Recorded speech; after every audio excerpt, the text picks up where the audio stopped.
But in the NFL, if you're not able to throw inside of the hashes, outside of the numbers, if you can't make those throws like normal quarterbacks can do, you're not gonna win games checking the ball down.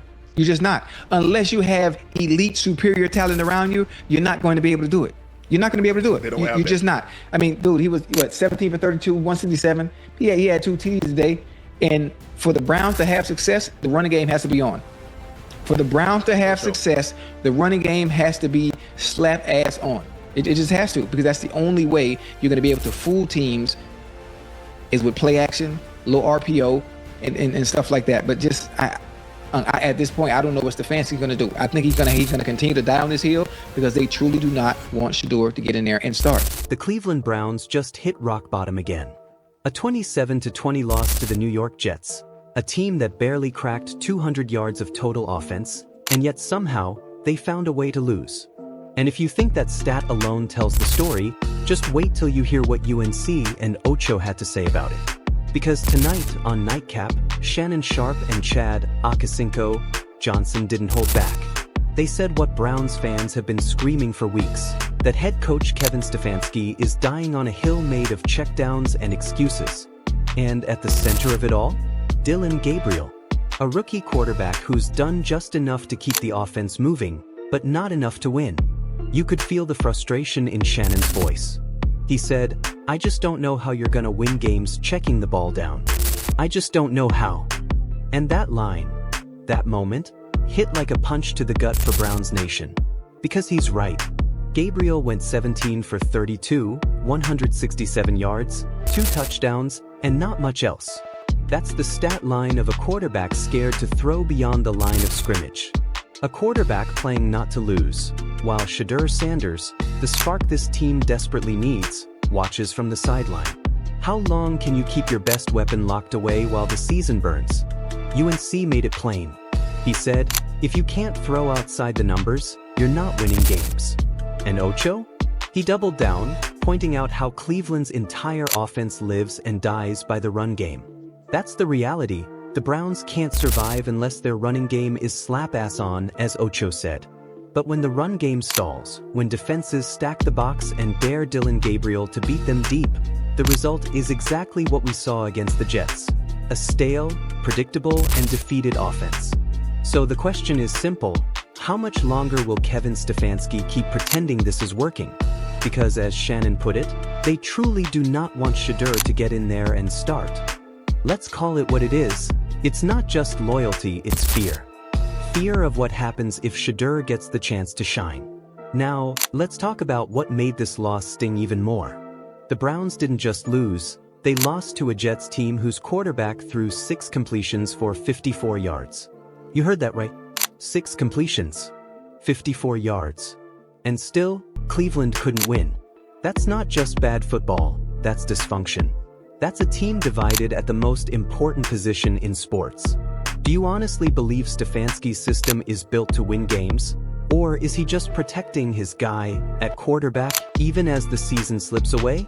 Drop your thoughts below, because Browns fans everywhere are wondering the same thing. Boy, Cleveland. It's bad, huh? Yeah, I mean, look, Cleveland ain't trying to win. We got to stop expecting Shadur, because Shadur going to come in there and try to win. They don't want to win. They want to get draft picks.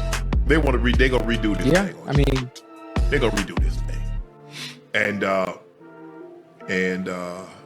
would I be surprised after this season if Myles Garrett said, I gave y'all a chance, but y'all not going to do anything. You think they're going to let him go? Take them draft picks and rebuild. Fast forward a few minutes into Nightcap, and things get real. Ocho looks dead into the camera and says, Cleveland ain't trying to win. You could feel that silence afterward, like he just said what everyone in Berea, Ohio, already knew. The Browns aren't just losing, they're planning to lose. Tanking for picks. Thinking about next year while this one's barely halfway through. He said, they want to redo this thing. They want to get draft picks. And Shannon? He didn't argue. Because how can you argue when the evidence is right in front of you? At 2-7, with Myles Garrett's future in question, and no clear direction at quarterback, This doesn't look like a team trying to win now. It looks like a team trying to survive the storm they created. Maybe it's not about who can throw the football. Maybe it's about who they're afraid to hand the keys to. Unc and Ocho even joked, half serious, half hurt, about what happens next. Shannon said, "Would I be surprised if Myles Garrett said, 'Yeah, I gave y'all a chance, but you're not doing anything?' No." And that's the scary part. Because if Garrett walks, if the Browns trade him for draft picks, that's not just another rebuild. That's the end of whatever belief this fan base still had left. If the Browns start selling off their best players, do you still trust this front office to rebuild? Or should Cleveland finally start over from the top, coach and all? Because right now, it feels like this organization is doing everything except giving Shadur Sanders a chance to prove he's that guy. You can draft all the players you want, but if you don't believe in your quarterback, you're never building anything that lasts. Even Shannon brought up how fast teams change once they find that guy. Cincinnati found Joe Burrow, and overnight, they became contenders. Kansas City got Patrick Mahomes, and the rest is history. The Bills got Josh Allen, and suddenly, Buffalo mattered again. That's the power of belief. That's what Shadur Sanders represents. A belief that maybe, just maybe, Cleveland doesn't have to keep being the team that almost gets it right.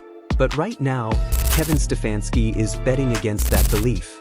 He's betting on safe, on short passes, on don't make mistakes football.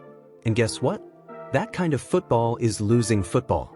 You can't check down your way to greatness. You can't fear mistakes and expect miracles. Because while Gabriel's stat line might look fine, the team's record doesn't. 1 win in his first 7 starts, and a locker room that looks like it's 1 loss away from breaking apart. Even Shannon admitted he's just waiting for Mary Kay Cabot's report, waiting for the headline that finally says Shadur Sanders named starter. But deep down, he knows it's not happening yet. He said, "They seem to be hell-bent on proving that Dylan Gabriel can play." But here's the truth. The NFL doesn't care about proving points. It cares about winning games. And right now, the Browns aren't doing either. And as the show wrapped, Unc's tone shifted, not angry, but almost disappointed. He said he's not even thinking about it anymore. When Mary Kay Cabot reports that Shadur Sanders is the starter, then I'll worry about it. It's like even he's lost faith that Cleveland knows what it's doing. Because it's not just about Shadur. It's about what he represents. Leadership, swagger, the ability to throw deep and make defenses pay. Everything the Browns are missing right now. And yet, somehow, they keep pretending they don't need him. The scariest thing in football isn't losing. It's convincing yourself that losing is part of the plan. So here's where we're at. Cleveland, you've got a coach refusing to make a change, a rookie quarterback checking the ball down like he's allergic to the end zone, and a fan base that's tired of waiting for the future, when the future is already standing on the sideline. If you're Kevin Stefanski, do you stick with the safe choice, or do you hand Shadur Sanders the keys and see what happens? Because at this point, what do you really have to lose? The Browns are sitting at 2-7, the locker room's energy is flat, and Kevin Stefanski is standing behind a podium saying, "We're sticking with Dylan Gabriel." Let that sink in for a second. This team just lost to the New York Jets, a team that managed barely 200 total yards, and somehow, the head coach thinks everything's fine. That's not just denial. That's arrogance disguised as patience. When your coach starts defending mediocrity, it's time to question what game he's really watching. Now, I get it, Gabriel's a rookie. He's young. He's learning. But the NFL doesn't grade on a curve. This is a results business. And right now, the results are screaming for change. If you're a Browns fan, are you still buying the rookie development excuse? Or are you ready to see what Shadur can really do under pressure? Because that's what this is really about, pressure. Pressure on Stfansky to prove his system works. Pressure on Gabriel to justify being the guy. And pressure on Shadur Sanders to sit quietly while everyone pretends he's not ready. But here's the problem. The more you hold Shadur back, the worse this situation gets. You think those players in the locker room don't notice? You think veterans like Amari Cooper or Nick Chubb don't see it? They've been around long enough to recognize when a team is wasting talent. And right now, Cleveland's wasting more than that. They're wasting time. Then Ocho calls out the Browns' play it safe mentality, saying no team wins in the NFL scared to take shots downfield. Ocho said it best, "You're not going to win checking the ball down." That's not just a quote, that's a reality check. Because if you line up every great quarterback in today's game, Patrick Mahomes, Josh Allen, Joe Burrow, even Justin Herbert, they all have one thing in common. They trust their arm. They attack. That's what Shadur Sanders brings. He's got the poise, the vision, and the deep ball accuracy that turns plays into highlights. And that's exactly what the Browns are missing. You can't fear failure and still expect fireworks. That's the difference between competing and contending. When Shannon Sharpe talks about Shadur, it's not just hype. He's seen the kid's tape. He's watched him throw darts outside the hashes, hit deep outs, and drop 40-yard strikes in stride. This isn't college anymore, but that doesn't mean Shadur can't play. It means he's got something Cleveland desperately needs, confidence.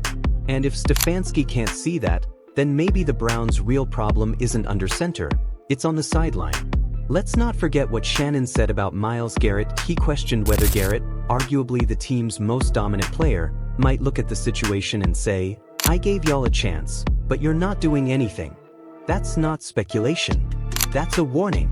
Because if players like Garrett start walking away, you're not rebuilding, you're restarting from zero. And no draft pick, no rebuild plan, no next year speech can replace leadership that's already proven it can dominate. Lose your best players, and you lose your soul as a team.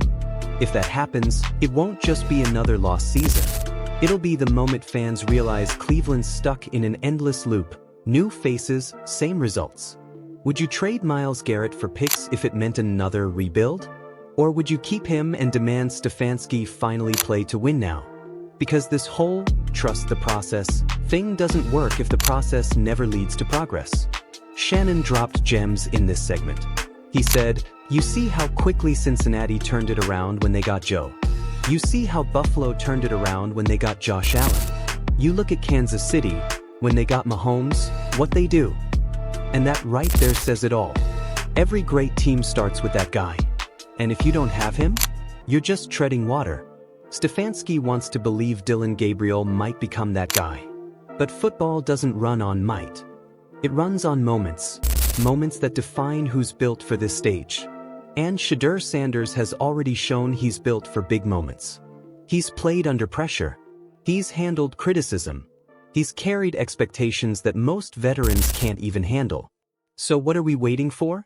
The future doesn't knock twice. Either you open the door, or you watch someone else do it. And here's the part that really gets you. Shannon said he's just waiting on Mary Kay Cabot to report the headline, "Shadur Sanders named starter." He said, "Until that happens, I'm not even thinking about it." That's the level of disbelief we've reached. A Hall of Famer like Shannon Sharpe doesn't even expect Cleveland to make the obvious move. Because this isn't about football anymore. It's about pride. It's about an organization that refuses to admit it's wrong. But that pride is costing them everything. Pride doesn't win games, quarterbacks do. Let's step back and look at the big picture. The Browns aren't just losing games. They're losing their identity. When a franchise keeps cycling through quarterbacks, coordinators, and excuses, it stops being about talent. It starts being about leadership. And if leadership means stubbornly defending a losing system, then maybe it's time for a new leader. Shadur doesn't just bring athleticism. He brings culture, confidence, swagger, the same energy he had at Colorado, that belief that you can change a program from the inside out. That's what Cleveland needs. Not another rebuild. Not another rookie project. They need a quarterback who walks into that locker room and says, "We're not waiting anymore." If Shadur Sanders got the starting nod tomorrow, what's the first thing you think would change? The offense? The energy? The belief? Because one thing's certain, the fan base would light up overnight. You'd feel it in every throw, every drive, every touchdown. Cleveland needs that jolt. That spark. That belief. Sometimes one player doesn't just change your record, he changes your standard. That's what Shannon and Ocho are trying to tell us. That's what the fans feel. And deep down, even Stfansky has to know it. But as long as he keeps pretending Dylan Gabriel is the guy, he's only delaying the inevitable. Because you can't hold back talent forever. Not in this league. Not in this city. And when Shadur Sanders finally gets that chance, you can bet the whole world will be watching. So here's the bottom line.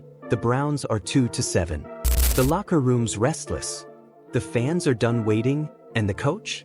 Still defending checkdowns like they win championships. It's time for accountability. It's time for courage. It's time for Shadur Sanders. Because if you keep waiting for the perfect moment, the moment will pass you by. So, Cleveland, what's it gonna be? Stick with safe, or finally bet on special? If you believe Shadur deserves his shot, if you're tired of checkdown football and ready for Cleveland to play fearless again, drop a comment, smash that like button, and subscribe for more daily NFL breakdowns just like this. This is Gridiron Insights, where we don't sugarcoat it, we tell it like it is. See you in the next one.